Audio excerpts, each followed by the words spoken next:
রায়কে যারা অস্বীকার করে বেঈমানি করতে চায় তাদের স্থান এই বাংলার মসনদে হবে না। বিজয়ের পথে যাত্রা শুরু, জীবন অথবা মৃত্যু। একই সাথে একই দিনে দুইটা ভোট হয়েছিল। কয়টা? একটা সংসদ গঠনের জন্য, আরেকটা সংস্কার পরিষদ গঠনের জন্য।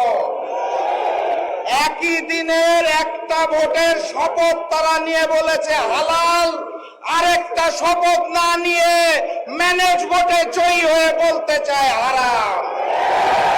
একই দিনে এক ভোট যদি হালাল হয় তাহলে আরেকটা হারাম হতে পারে না।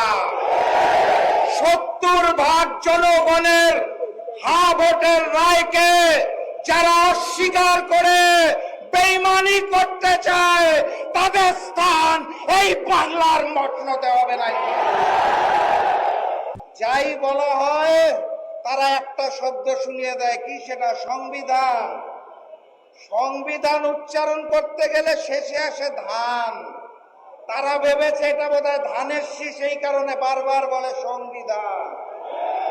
এটা ওই যে নির্বাচনের আগে নিকৃষ্ট স্লোগান দিত, কি জানি, লাগারে লাগা ধান লাগা, ওই ধান নয়। এটা ৭২-এর মুজিববাদী সংবিধান, যা পরবর্তীতে শেখ হাসিনার সংবিধানে রূপান্তর হয়েছে। সেই সংবিধানকে তারেক পদের সংবিধান আমরা হতে দেব না। অতএব কথাবার্তা পরিষ্কার, গণভোটের রায়কে সম্মান জানিয়ে বাস্তবায়ন করুন, নাহলে যেই আন্দোলন করে তোলা হবে মসনদ থাকবে না ইনশাআল্লাহ। বিজয়ের পথে যাত্রা শুরু, জীবন অথবা মৃত্যু। আসসালামু আলাইকুম।